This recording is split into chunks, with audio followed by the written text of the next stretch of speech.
Hi, I'm Bruce Townhill and I'm with Dean from Fighting Fit Physio at Nerang, Gold Coast.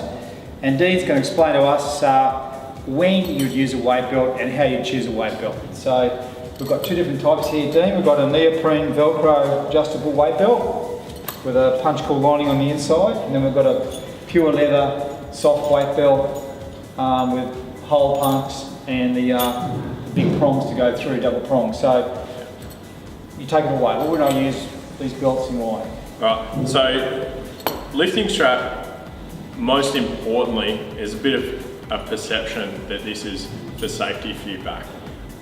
Yes and no. What we like to use these for is to maintain stability of the spine and control through the spine when load gets really heavy, so in your squat or your deadlift. So we've got two different models here. I like to use the bigger one. For people, this gives a little bit more feedback across the back. When you're wearing it, you're actually using the belt to push your abdomen against it and reinforce your abs. So what that does is increase your intra-abdominal pressure and maintain your core stability and control.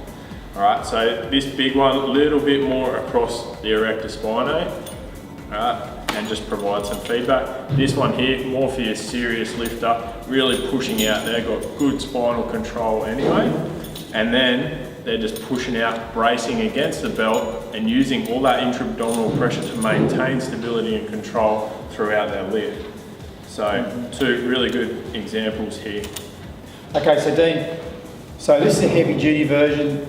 It's obviously got holes, and this has got the Velcro adjustable version. Yep. If I was just starting off weights, and when would you recommend I use a weight belt and which one? Yep, so this is probably more your entry level belt. As your weight's getting heavier and you feel the need to control through your core and your abdomen a little bit more, because what you're lifting is probably just getting to the higher end, you're getting a bit of a ceiling effect. You need a little bit more support, a little bit more abdominal control in your squat or in your dead. These are great.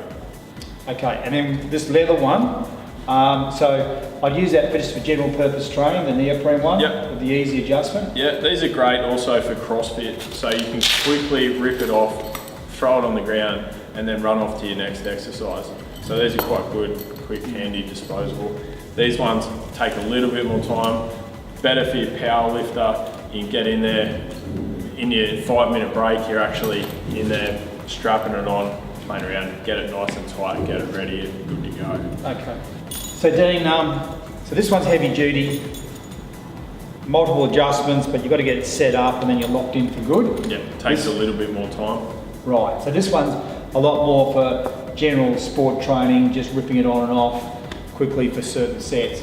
So how do I make sure I've got the right size belt? Okay. So, that's really important. Okay, so for Bruce, pop it around, fill it up. and how high do I wear it? So you'll just wear it around a little bit, pretty much across your belly button. Across my belly there, Yeah. right there, yep. So Then I pull in here. you pull it across. So that belt there, you'd want to go a little bit tighter, and so you got it. So you That's could probably pretty tight. go to an extra large too. Oh, mate. great. Sure this isn't an extra small? No.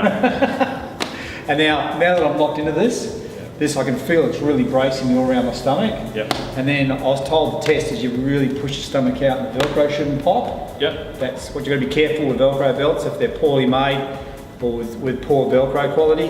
When you come down into a crunch, when you come down into a squat, you can actually pop the belt if it's poorly made. Yep. But this is really supportive. And now I push against this. Yeah, so down in the hole of your squat, as you're coming down, with your belt on, you're actually using that to control spinal stability in the base of the squat. Yeah, I can feel that. So it's to mentally give you something to focus on and push against. Yeah, a bit of feedback. Feedback, yeah, I can feel it. Okay, that's pretty useful. But definitely they're not designed for safety. No, they are and they're not. Like, if you just purely rely upon a belt to maintain spinal stability and control, no good. You've actually got to use that as a little bit of an assistance, some feedback that you're getting good intra-abdominal pressure in your squat. So we'll go over the rack and we'll show you how to use it. All right, let's go. Okay, so Dean set me up correctly with the logo of the belt right on my belly button, so the scalloping at the back of the belt's beautifully covering the small of my back. I can feel the pressure on my lower stomach. I'm now going to come in and do a squat, and he's going to check. You still need a personal trainer with a weight belt. While this makes me concentrate on my core, Dean's here to make sure my technique's still correct. So a belt alone will not make you squat properly. So let's have a look at how to do it. Take it away, Dean. So Bruce, come in, under, good unwrap, come back. So you can see that the punch belt is sitting nicely in the small of his back, so when he's pushing against with his abdomen, it's going to be providing that stability through the spine and the control through the spine that we're after with a heavy lift.